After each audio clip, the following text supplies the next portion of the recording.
Expert. Brian, a very good afternoon to you. What a pleasure. Thank you. Thank Brian, you. Look, we've just witnessed Tsvangirai. Finally, this is the question that I've been asking all my analysts. Like, where is the opposition at such a critical time to get their ducks in a row? He's standing there. He's saying that the people of Zimbabwe must not allow ever for a situation where they have to take up arms against their own government. Talk to us about that. I think it's good that he didn't come out earlier, that he only came out now. Yeah. The situation has defined itself. He's more conscious and aware of the machinations within ZANU. He's also conscious of the fact that he should not be seen as simply endorsing another monarchical rule, a transfer from one monarch to the other in ZANU-PF, or be seen as an appendage of a faction within ZANU. Because he has built his pedigree and credentials over the last 20 years, fighting first for a constitution and then forming the movement for democratic change and fighting for what we were calling real change. So in a sense, it's critical that he has come now on the eve of the parliamentary impeachment. Yeah. But what is most important is that for him and the entire leadership of the opposition is to try and bring a sense of realism. That it's a long-standing struggle was not just about removing Mugabe. Yeah. The struggle was about ensuring that the country, the state is comprehensively reformed, that we move towards democratization. That means all citizens, whether they fought in the War of Liberation or not, should be able to stand for leadership and not be barred by the fact that they did not fight in the war. All citizens should be able to live decent lives. Workers should get decent wages. Yeah. All these things were critical to where Tsvangirai comes from. He comes from a social base of labor. He was supported in his bid for power over the years by students, by unemployed folk, by peasants, by ordinary small-scale business folk. And their demands were not all dissolving Mugabe must go. Their demands were linked to how the state deals with citizens. Their demands were linked to how economic policy benefits only a few.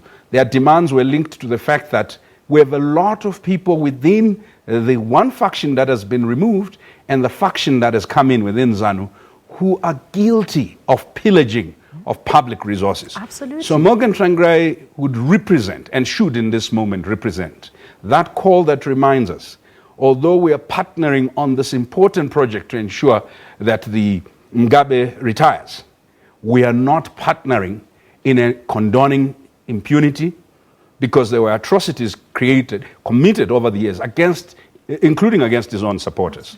So he is in this invidious position where political pragmatism and the exigencies of the moment require that he forms alliances that will enable him to stay relevant. But at the same time, that core values and principles keep him on message. Otherwise, he'll simply become an echo of the ZANU which has recreated itself and sanitized itself. Brian, let's talk about the unfolding impeachment process as we speak right now. What are some of your concerns, particularly when it comes to some of the reasons that have been provided for grounds to impeach Mugabe? I think it's interesting that some of the core actors with Mugabe are leading this impeachment, because they come to the party with dirty hands. And also, some of the most interesting things is some of the core actors with Mugabe who were accused over the years of forms of corruption and pillaging, and some of the dereliction of duty, whether it is public service and money that went missing, are now prime actors in this. So my first concern is, are people becoming judges in their own cause? But the second concern is, has the opposition and the people's movements, which are social movements, faith movements, sufficiently asserted their demands? The war veterans, one must commend them. They've been very clear about what they want to get out of this. But what has happened is the opposition and the social movements that have lent support to this are only beginning to come out now, stating what their demands are. It is not clear what the point of negotiation is. So a few of us have said, impeachment may happen. Impeachment is most probably going to happen. But learn from Grace Mugabe. Overkill, rushed decision making. So in terms of the Constitution, anybody who is accused of any fundamental breaches of that constitution or any criminal code must be given, number one, charges outlining what they failed to do. Absolutely. Number yeah. two, an opportunity to represent their case. Any rushed arbitrariness, I'm not supposing that Mugabe has any energy to be challenging it in court, would be using a constitutional channel in order to deprive what are deemed constitutional rights. What Grace Mugabe and Mugabe did in firing Emerson Mnangagwa and firing Joyce Mjuru, and this I understood to be the complaint of both Mjuru and Emerson Mnangagwa, was that no due process was followed. But Brian, they're saying that, I was reading a very interesting piece this morning that said Mnangagwa was actually behind that faction that was very pivotal in getting rid of Mjuru. So he mustn't act like his hands are clean at this point. Yeah, it is politics. I think that we can give the legal interpretation. And I have always said that ZANU, from its inception in 1963, has had these games, some of them very brutal. I call them the internal blood sports. Presidential ambitions, you'd say, Brian. I think that it is a contest over several things. Yeah. Number one, the party and state were conflated. Securocracy, which means the security apparatus, and state were conflated. The economy and state were inflated. So access to the state and to power is also access to resources. It's also personal livelihood or personal political economy. So in a sense, this fight is not purely about a title of being called president. This fight is about who controls resources. Service to the people has come as an afterthought.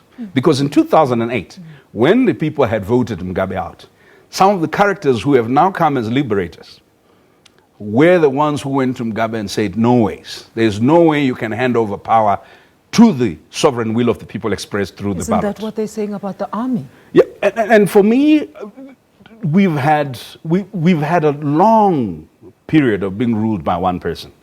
I do not wish to deprive myself as a Zimbabwean or any other Zimbabwean the pleasure of seeing three things: leadership alternation at the presidency, leadership alternation at ministerial level, leadership alternation at the heads of parastatal institutions, leadership alternation. Because this is not just about changing one leader who's been there for long.